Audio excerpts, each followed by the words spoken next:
Hello दोस्तों, नमस्कार। मैं रोहित रघुवंशी, आपका रीजनिंग मेंटर। क्या हलचल, कैसे हैं आप लोग सभी? दोस्तों, आप भी इस सेशन का इंतजार कर रहे थे कि कुछ लास्ट मोमेंट पे कोई ऐसी टिप या कोई ऐसी गाइडेंस मिल जाए जहां थोड़ा बहुत जो कुछ कसर रह रही है वो पूरी हो जाए। तो इस पर चर्चा करेंगे कि अंतिम 10 दिनों में आप कैसे जो है फुल मार्क्स तक पहुंच सकते हैं। आप भी जानते हैं कि जब जब बात आरबीआई असिस्टेंट की होती है तब तब जहन में आता है कि 90 प्लस, 90, 95, इस तरह की जो है कहीं ना कहीं कट ऑफ आपके जहन में तुरंत आ जाती है। आप भी जानते हैं कि रीजनिंग में आपको फुल मार्क्स लाने ही पड़ेंगे। डिपेंड ऑन कि किसी की क्वांट अच्छी है, किसी की इंग्लिश अच्छी है। इंग्लिश अच्छी है तो इंग्लिश में पूरे में से पूरे लाइए। मैं तो ये कहता हूं कि किसी भी सब्जेक्ट में आप कसर छोड़िएगा ही मत। ठीक है, बाकी रब्दी मर्जी, अपनी मेहनत पे भरोसा रखना है। और बाकी जो अंतिम 10 दिनों में आप क्या कर सकते हो, मैं आप उस पर चर्चा करेंगे। अगर आप उसको लगातार वैसे ही आप हूबहू फॉलो करेंगे तो देखिएगा, खुद कह देंगे कि हाँ रोहित सर, वाकई में 5-7 नंबर का कहीं ना कहीं फायदा, इजाफा हमें मिला था इस स्ट्रैटेजी को फॉलो करके। आइए चर्चा करते हैं। सबसे पहले मैं अपने ही विषय रीजनिंग के बारे में बात करूंगा। मुझे उम्मीद है इस पर बताने की जरूरत नहीं, ये काम तो आप कर ही रहे होंगे। डेली एक कंप्लीट मॉक लगा रहे होंगे और उस मॉक को प्रॉपर एनालिसिस जरूर कर रहे होंगे। प्यारे दोस्तों, मॉक तभी सफल होगा लगाना जब उस पर सही से सही ढंग से एनालिसिस हुआ होगा। उस एनालिसिस में बस ये देखना है कि आपको जो है, अगर कोई क्वेश्चन नहीं हुआ है तो ये चेक करना है आपको, राइट। कोई क्वेश्चन गलत हुआ है तो ये देखिए, राइट। किसी में अगर जो है टाइम ज्यादा लगा है तो वो टाइम का इश्यू देखिएगा, ठीक है ना। ये चीजें आपको चेक करनी होती है कि भाई गलत हुआ तो क्यों गलत हुआ, और समय लगा तो क्यों समय लगा। ठीक है, लैंग्वेज पढ़ने के कारण समय लग रहा है, क्या रीजन रहा। ठीक है, तो एक कंप्लीट मॉक तो लगाना ही है रीजनिंग का। ठीक है, बाकी उसके अलावा, ठीक है, उसके अलावा और क्या करें भाई। ये तो एक मॉक है, आप भी जानते हैं इसमें तीनों सब्जेक्ट आ जाएंगे, यानी 1 घंटा तो आप यहां इन्वेस्ट करेंगे ही करेंगे, और 1 घंटा इसको एनालिसिस करने में, यानी 2 घंटा तो आपका यहां इन्वेस्ट हो जाएगा।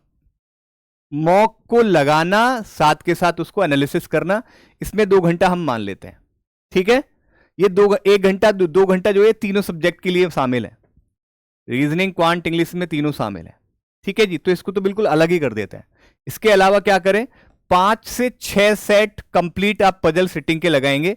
लेकिन याद रखना, एक तो सबसे जरूरी है टाइमर के साथ, और दूसरा जो भी इस पर बेस्ड क्वेश्चन आते हैं, प्यारे दोस्तों, ये अंतिम 10 दिन आपको क्या करना है। जैसे मैं, कभी भी आपने नोटिस किया होगा, मैं क्या करता हूं, पजल लेकर आया, उस पर मैं 5 क्वेश्चन नहीं लेकर आता, एक ही लेकर आता हूं।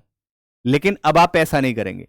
आप क्या करोगे, अंतिम 10 दिनों में जो भी 5 से 6 सेट पजल और सिटिंग के आप लगाओगे, तो उस एक सेट में जो 5 क्वेश्चन होंगे, उन 5 क्वेश्चन को भी आप टाइमर के साथ सॉल्व करोगे। यानी कि आदत डालनी है कि 2 मिनट में वो पजल सॉल्व हो जाए और 1 मिनट में उसके 5 क्वेश्चन सॉल्व हो जाए। यानी कि ये 3 मिनट में आपको हर हाल में एक सेट आप लगाएं। यानी अगर आप 6 सेट लगा रहे हैं तो सीधी सी बात है, 18-20 मिनट में आपका जो है हो जाना चाहिए। ठीक है, इस तरह से आपका जो है बिल्कुल एकदम क्लियर कट होना चाहिए। ठीक है भाई, ये बात आपकी जो है बिल्कुल एकदम क्लियर हो, राइट। को ऐसा मत सोच लें कि रोहित सर ने 3 मिनट बताया, किसी क्वेश्चन में 2 मिनट में ही लगेंगे, किसी में आपका 2.5 भी लग सकता है, किसी में 3, तो किसी में 3.5। ठीक है, लेकिन आपका टारगेट होना चाहिए टाइमर के साथ।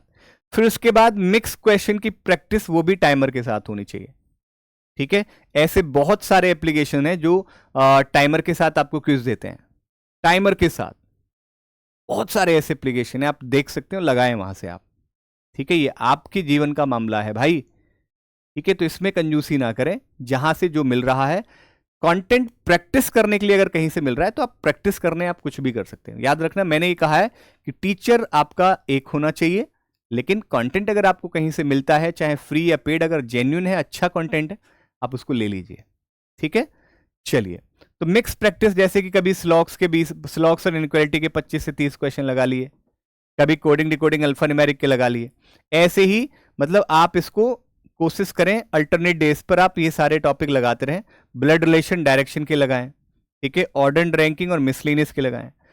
और सबसे जरूरी बात, कोई भी टॉपिक अगर आपको लगता है, जैसे कि बहुत सारे बच्चों का मैंने देखा है ब्लड रिलेशन वीक है, तो आप पहले ही कसम खा लीजिए कि ये 10 दिन लगातार जो भी हैं, इन 10 दिनों में ब्लड रिलेशन का मैं 2 सेट हर हाल में डेली करूंगा ही करूंगा।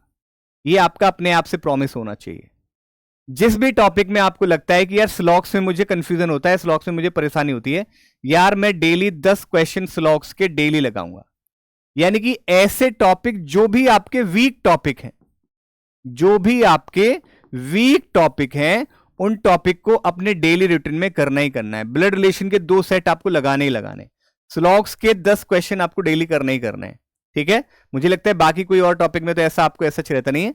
तो इन 2 टॉपिक को आप अलग से जरूर समय दीजिए, और टाइमर का याद रखिएगा, विद टाइमर, और चेक करिएगा कि भी कहां गलती हुई है, उस गलती को नेक्स्ट टाइम उस गलती ना हो, उसको सुधारिएगा। ये वीक टॉपिक पे आपको कमांड करने का है। ठीक है, तो इस काम को करने में मैं मान सकता हूं पूरा पूरा ओवरऑल आपका 2 घंटे जा सकता है, कोई दिक्कत नहीं है। क्योंकि अब कुछ भी आप मेंस का मत पढ़ना एक्सेप्ट करंट अफेयर। मैं करंट अफेयर कभी मना नहीं करता, करंट अफेयर तो आपकी जहन में होना चाहिए, मतलब वहां तो आप 1-1.5 घंटा निकाल के रखिए। जो भी आप खुद मत पढ़िएगा, जो नोट्स बनाइएगा, जो भी आप जो सुबह में या जहां से भी आप पढ़ रहे होंगे उसके प्रॉपर नोट्स बनाते रहिए करंट अफेयर के, उसको मिस मत करना, बिल्कुल भी मत करना। बाकी अलग से कुछ और मत पढ़ना मेंस का, ठीक है, कुछ भी अलग से मेंस का फिर मत पढ़ना। 10 दिन पूरा का पूरा फोकस आपका प्री पर ही होना चाहिए, पूरा फोकस आपका प्री पर। ठीक है, चलिए, तो ये रीजनिंग में आप करें, ये काम आप रीजनिंग में करें, फिर देखें, आप देखिएगा कैसे स्कोर कैसे नहीं इंप्रूव करता है, कैसे आप 85-86 से देखिए कैसे आप 95-96 तक नहीं पहुंचते। मैं गारंटी से कह सकता हूं, अगर जेन्युइनली आपने ये 10 दिन ऐसा कर लिया ना, तो मैं सच बता रहा हूं 8 से 10 नंबर का इजाफा जरूर मिलेगा। जो मेरे प्यारे भाई बहन 86-87 पर अटक रहे हैं ना, वो गारंटेड 95 पार जाएंगे, तय है, वो 95 पार कर लेंगे। लेकिन 10 दिन यही काम करना पड़ेगा, वही सेम डेली मॉक, तो ऑब्वियसली बात है कंप्लीट मॉक आपको लगाना है। लेकिन क्वांट में आपको सेक्शनल भी लगाना होगा। एक सेक्शनल मतलब 20 मिनट में आपको क्वांट को चेक करना है, क्योंकि भाई बात है 35 में से 35 की, तो मुझे पता है क्वांट में स्टक हो सकता है, तो क्वांट में अलग से आपको सेक्शनल पे भी फोकस करना है। ठीक है, फिर 4 से 5 सेट डीआई के आप जरूर लगाएं अलग से, विद टाइमर, टाइमर के साथ 4 से 5 सेट डीआई के। प्यारे दोस्तों, वर्ड प्रॉब्लम जैसे कि percentage profit loss, right, ratio proportion, partnership, time and work, SICI, ठीक है, टाइम स्पीड डिस्टेंस, ये सारे चैप्टर्स आप जो है कम से कम कोशिश करें 30 क्वेश्चन मिक्स प्रैक्टिस करें, मिक्स क्वेश्चन 30 आप प्रैक्टिस करिए। ठीक है, 10 दिन तक लगातार। और स्पीड मैथ के 30 क्वेश्चन, स्पीड मैथ में सिंप्लीफिकेशन, अप्रोक्सीमेशन, क्वाड्रेटिक इक्वेशन और सीरीज में बच्चों कोशिश करना रॉन्ग पे थोड़ा ज्यादा ध्यान देना।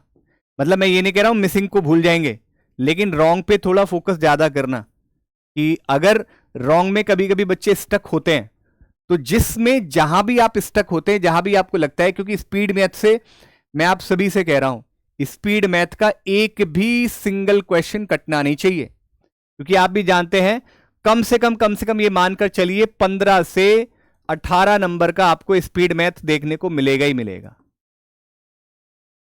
15 मान लीजिए, 15 नंबर का स्पीड मैथ हो गया, ठीक है, 2 सेट आपके डीआई के हो जाएंगे, ठीक है जी, और 10 क्वेश्चन आपके जो है वर्ड प्रॉब्लम के हो जाएंगे। अब याद रखना, अगर मान लीजिए एक सेट आता है डीआई का, तो यहां 5 नंबर स्पीड मैथ पे चले जाएंगे, यानी अगर आया तो 15 से 20 नंबर का आ जाएगा स्पीड मैथ। अगर 15 का आया तो 2 सेट डीआई के आने वाले, ये तय है। अगर स्पीड मैथ के 15 क्वेश्चन है तो 2 सेट डीआई के होंगे, 10 क्वेश्चन वर्ड प्रॉब्लम के। और अगर मान लीजिए 20 क्वेश्चन स्पीड मैथ के आ रहे हैं, तो एक सेट आएगा डीआई का। फिर ये याद रखना, रोहित सर ने यही बताया था कि 1 से 2 सेट आपके डीआई के, अगर एक सेट आएगा तो 20 क्वेश्चन स्पीड मैथ के, 10 क्वेश्चन आपके वर्ड प्रॉब्लम। अगर 2 सेट डीआई के आ रहे हैं तो 15 क्वेश्चन आपके स्पीड मैथ के होंगे, 10 क्वेश्चन वर्ड प्रॉब्लम के, यही रहने वाला है। तो स्पीड मैथ से तो एक भी सिंगल क्वेश्चन कटना नहीं चाहिए, और टाइमर के साथ बढ़िया तरीके से आपका जो है होना चाहिए। ठीक है, राइट, जो भी करें अब अंतिम 10 दिनों में टाइमर के साथ ही करें, जो भी काम करें अंतिम 10 दिनों में टाइमर के साथ।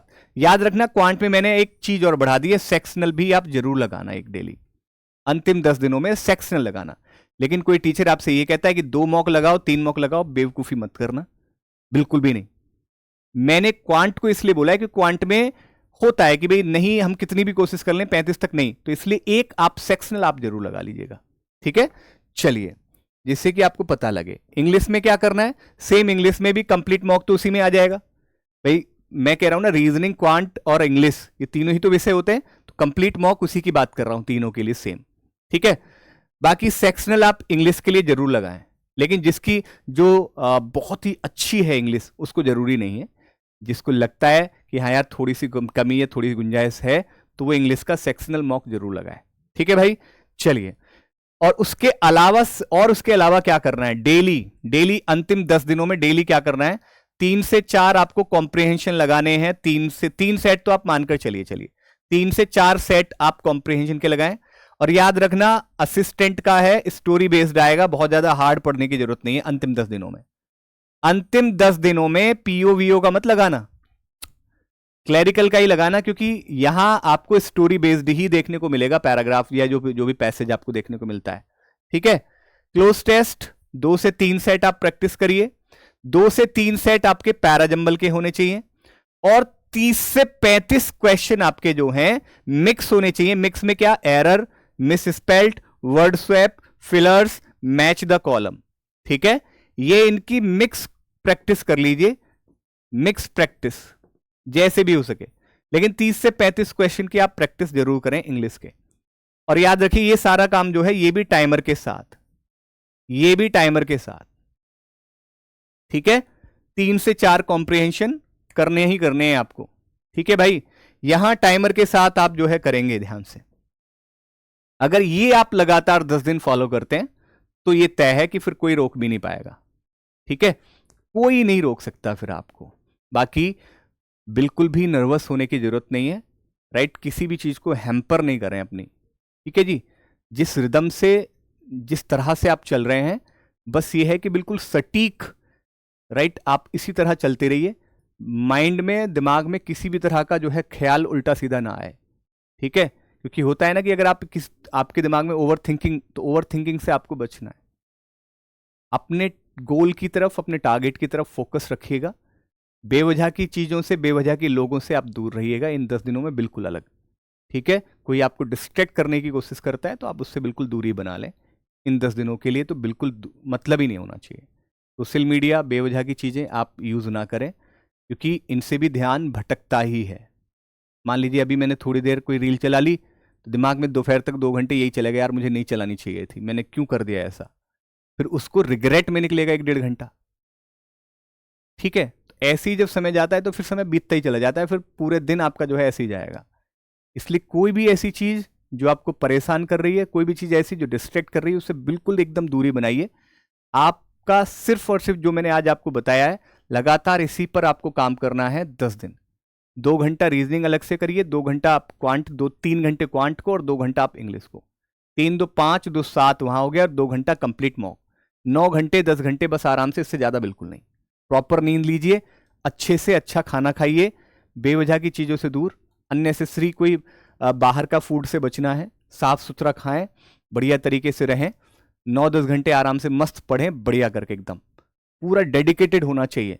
10 घंटे के बाद आप चाहें फिर कुछ भी करें, लेकिन कोशिश करें कि मोबाइल से बचें। फिजिकल एक्टिविटी में आपका थोड़ा होना चाहिए, जैसे सुबह में थोड़ा वॉकिंग या दौड़ वौड़ होना चाहिए, जिससे कि बॉडी एकदम सही रहे, राइट, एकदम एक्टिवनेस आपके अंदर रहे, जिससे कि सुबह से शाम तक, ठीक है। और एक अच्छा खाना पीना, बाहर के खाने से कोशिश करें बचें, बेवजह अननेसेसरी जो आपके चाइनीज फूड आइटम्स हैं इनसे दूर रहें, ठीक है। देखिएगा कितना अच्छा आपको, अगर ये जो मैं बोल रहा हूँ, अगर इन चीज़ों को आपने सच में फॉलो कर लिया ना, तो आप कहेंगे कि हाँ रोहित सर, जो आपने बात बताई थी, जो आपको अंतिम समय में जो चीज़ें बताई गई, सिखाई गई, वो वाकई में बहुत काम आई हैं। और फिर आप देखेंगे कि स्कोर कैसे नहीं बढ़ता, हम भी तो देखें, स्कोर बढ़ेगा, हर हाल में बढ़ेगा, ठीक है भाई। चलिए, बहुत बहुत शुक्रिया। अगर फिर भी मन में कोई ख्याल हो तो आप कमेंट के जरिए अपना सुझाव, अपना ख्याल या डाउट कोई भी हो तो बताना। बाकी इसी तरह के वीडियो आपको मैं लेकर आता रहता हूँ और आगे भी लेके आता रहूँगा, ठीक है जी। चलिए, लग जाइए अच्छे से, okay, all the best, thank you so much.